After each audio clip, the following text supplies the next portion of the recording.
everyone's buzzing about these U.S.-Russia peace talks, and we're diving right in today. Yeah. You sent a whole stack of articles, Yahoo News, we've got Reuters in here, CNN, Oh, yeah. even some deep dive analysis pieces, so It's been it seems like everybody's got an opinion on this. a lot to unpack. Our mission, as always, is to figure out what's really going on. Yeah, Cut through all that noise. for sure. We're talking about secret meetings in Saudi Arabia, Russia demanding a fortune from Ukraine, and European allies feeling kind of left out in the cold. It's a The flip over. geopolitical drama. Yeah, high stakes. High stakes, for sure. So It's huge implications. let's jump right in. Okay.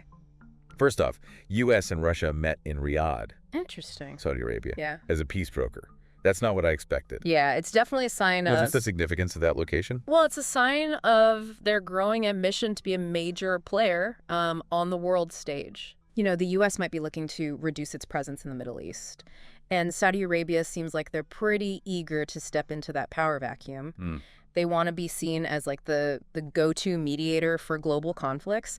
And their involvement here could even be linked to potential post-war Gaza negotiations. So Oh, wow. they're thinking long-term. So they're thinking long game, not just about this war, Exactly. but their overall influence in the region, huh? That's fascinating. Yeah. Did the talks actually yield anything? Anything concrete? They did, actually. The U.S. and Russia, they agreed to restore embassy staffing in Washington and Moscow. Interesting. Symbolic, yes. Yeah. But it's still a step towards thawing relations. Right. After all the sanctions and accusations, just reopening those lines of communication Yeah.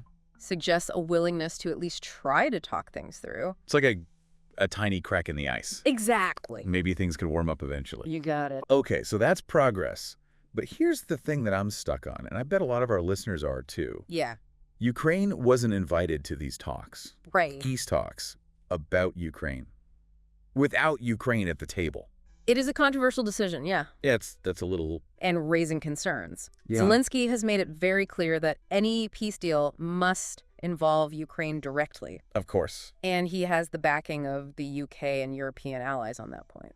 So by excluding Ukraine, is it possible that the U.S. and Russia are trying to maybe control the narrative, maybe even dictate the terms, before bringing Ukraine to the table?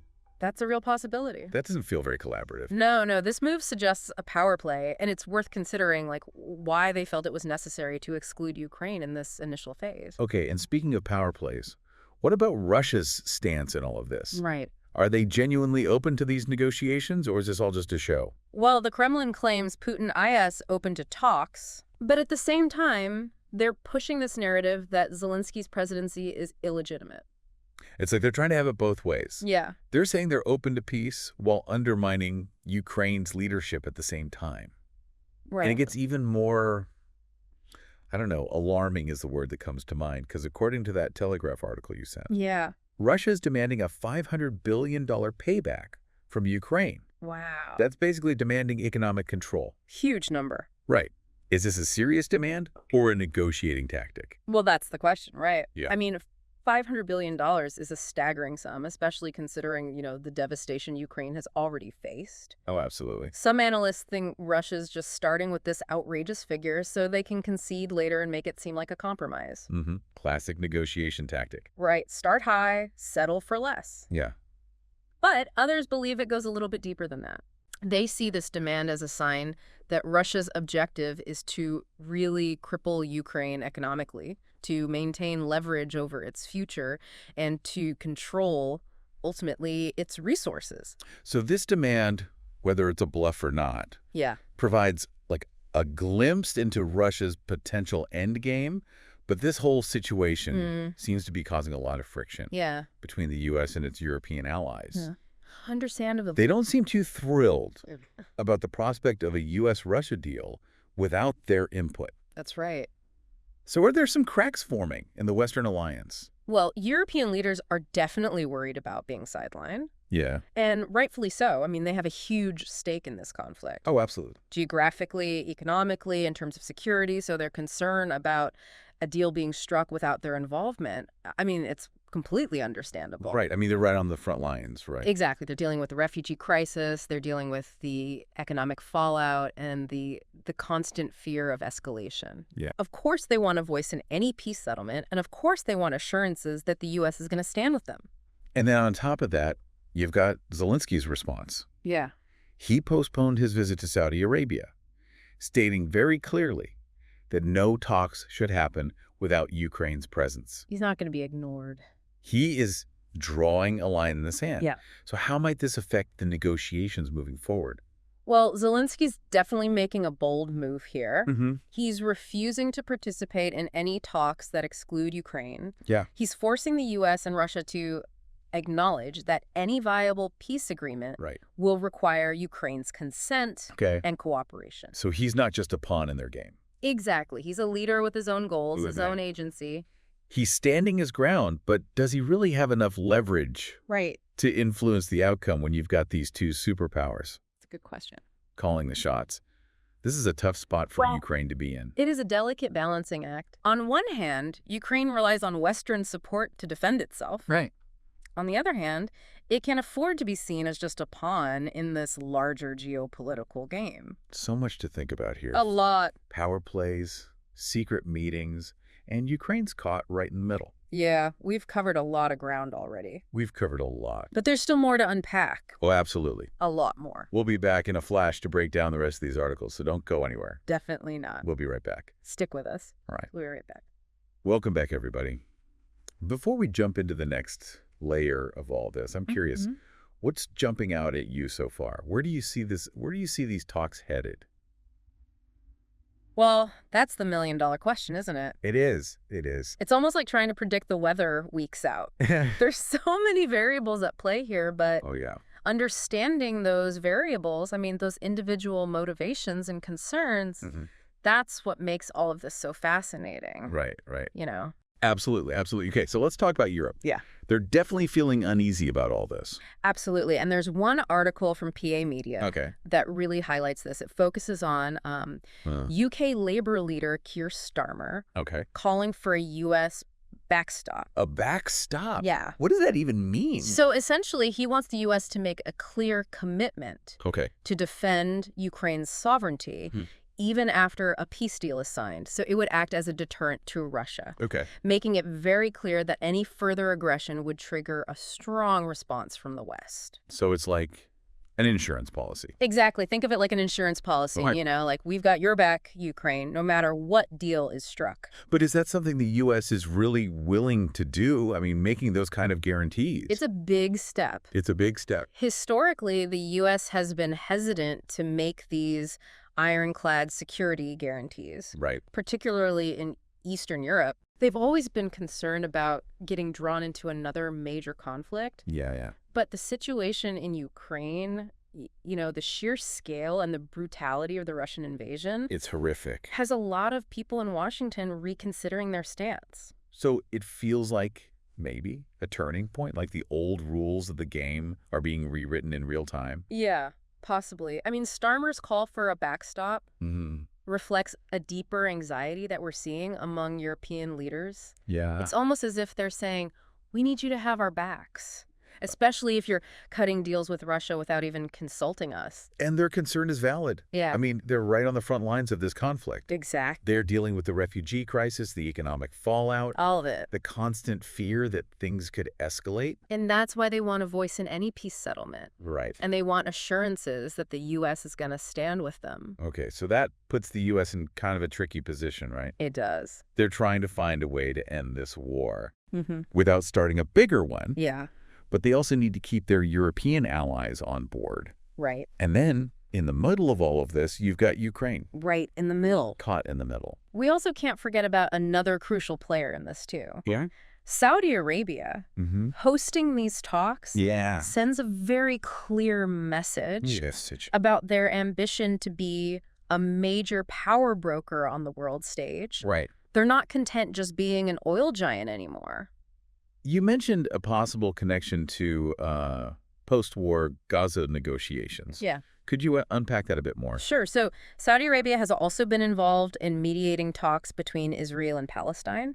Okay. And some analysts believe that hosting these U.S.-Russia talks Mm-hmm. is part of a broader strategy to position themselves Okay. as a key mediator Mm-hmm. in the Middle East. So they're playing the long game. Exactly. Okay. It's possible they see this as an opportunity to gain concessions or even leverage for their own regional interests. It's like a high-stakes game of chess. It really is. It's a great analogy. Everyone making these calculated moves and trying to stay a few steps ahead. Yeah, and just like in chess, the outcome is far from certain. Yeah. You've got domestic politics, economic interests, military strength, and of course, the unpredictable nature of human behavior. Always a factor. All of these variables are in play, Yeah. and it's a good reminder that international relations, they're never just about rational actors pursuing their own self-interest. Right. There are always emotions involved, Yeah. miscalculations, Yeah. and those unexpected events that can derail even the best-laid plans.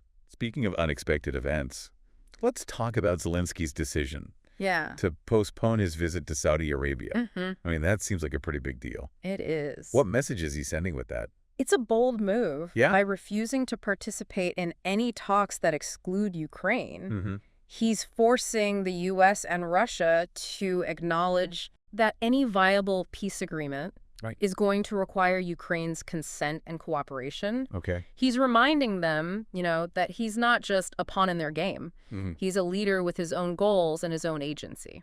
So he is standing his ground, but does he really have enough leverage to influence the outcome here? That's the million-dollar question. I mean, when you've got these two superpowers Right. calling the shots. It's a gamble on his part, Mm-hmm. but it could pay off. Yeah.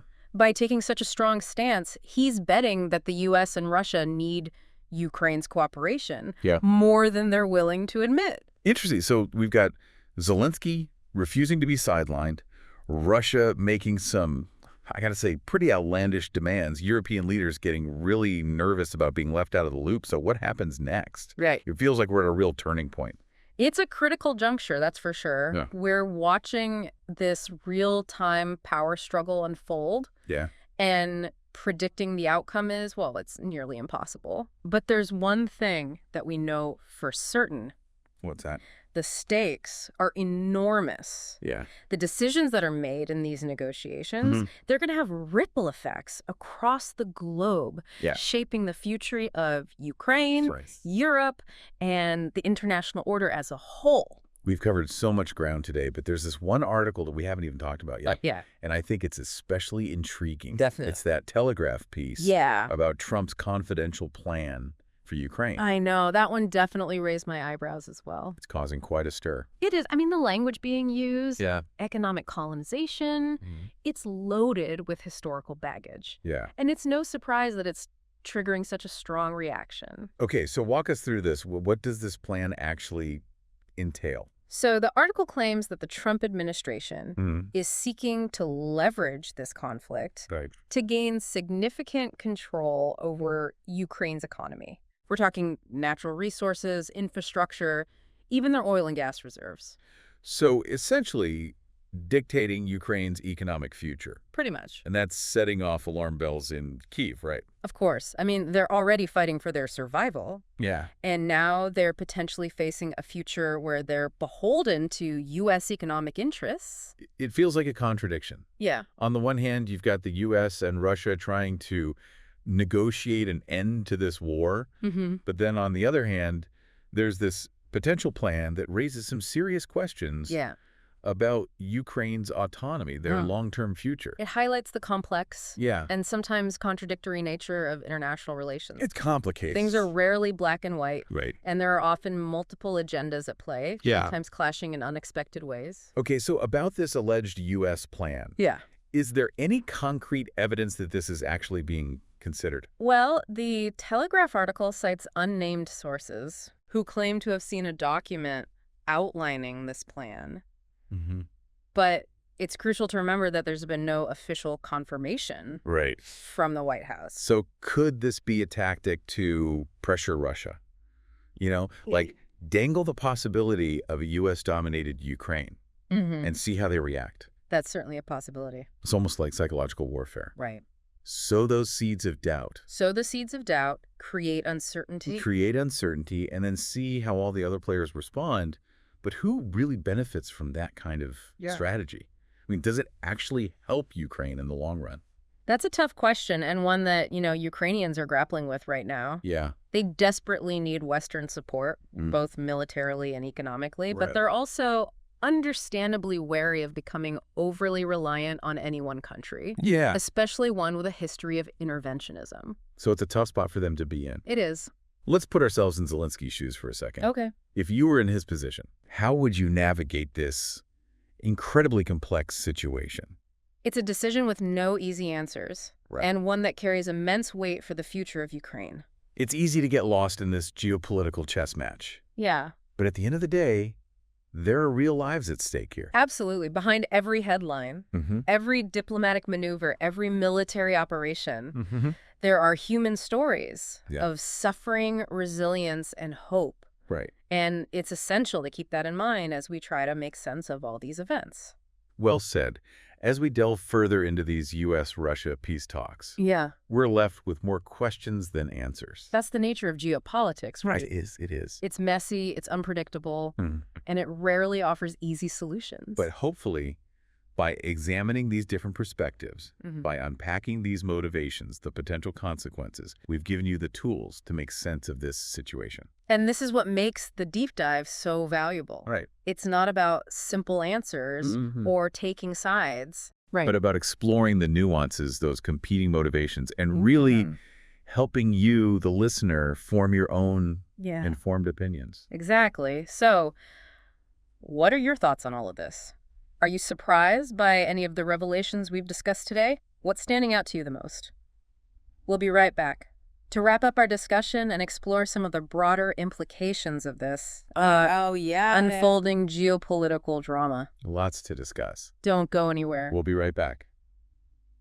We're back, and man, my head is spinning. I know, right? After unpacking all of this. It's a lot to process. It really is. We went from those secret meetings in Saudi Arabia to potential U.S. security guarantees to Russia demanding billions and billions of dollars from Ukraine. Yeah, and then there's that whole thing about a U.S. plan for economic colonization in Ukraine. Yeah. That's the part that I'm really kind of stuck on. It's a big one. Yeah, so what are the implications of that if it's actually true? Well, I mean, first of all, that term itself is highly charged. Economic colonization. It evokes a long history of exploitation. And it raises some valid concerns about whether Ukraine would really benefit from that kind of arrangement. Right. It's not just about economic investment. It's about control. Right. Exactly. Who has it, who benefits, and what does it mean for Ukraine's independence in the long run? Big questions. Yeah, huge. In that Telegraph article, that's where this claim originated. Right. They paint this picture of the U.S. basically dictating Ukraine's economic future, like control over natural resources, control over infrastructure, oil and gas. Yeah. I mean, it really begs the question, would Ukraine just become like a vassal state? Yeah. Beholden to U.S. interests? It's a possibility. And we know this is causing a lot of anxiety in Kyiv. Yeah, and rightfully so. Right. I mean, they are fighting for their very existence. Yeah. And now, potentially, they're facing a future where they're trading one powerful influence for another. Right. I mean, the article itself points out that this alleged plan has caused a lot of consternation, even panic within the Ukrainian government. Wow. They need support, but they don't want to be pawns in somebody else's game. It's a delicate tightrope walk. It is. Right? You need help, but you're afraid of the strings that might be attached. Exactly. And it's a good reminder that even with the best intentions, the line between providing support and exerting too much influence, it can get very blurry. Yeah, so how much of this is real? How much of this is posturing? Is this actually a concrete plan from the U.S., or is this just a negotiating tactic to pressure Russia? Right. And again, that Telegraph article is citing unnamed sources. Yeah. And there's been no official confirmation from the White House so far, so it is possible this is just a trial balloon. Okay. Just to gauge public reaction before making any firm commitments. So it could also be a way to, discord, right? Yeah. Introduce this idea that's going to create tension, and then just sit back and see how all the players react. Right, because in this geopolitical chess game, every move has the potential to ripple outward in unpredictable ways. So where does this leave Ukraine? In a tough spot. Right. Caught between a rock and a hard place. Yeah, they need support, but they're wary of the price. It highlights the human cost of these conflicts. While we're here analyzing the strategies and the power dynamics, Yeah. it's crucial to remember that real lives are at stake here. Yeah, behind every headline, behind every diplomatic maneuver, every military operation, there are human stories. Of suffering, Yeah. of resilience, of hope. And we have to keep that in mind as we try to make sense of these really complex events. Well said. Well, this has been, I got to say, an incredibly complex deep dive. It has. And I think we're left with more questions than answers. Well, that's the nature of geopolitics, isn't it? It really is. Messy, unpredictable, rarely offers those easy solutions. But hopefully, by kind of examining these different perspectives, by unpacking the motivations, the potential consequences, we've at least given you the tools to make sense of this situation. And to form your own conclusions. Right. Remember, critical thinking is key here. Yeah. Don't just take anything at face value. Right. Question those assumptions, consider the sources, and try to understand the underlying agendas that are at play here. Well said.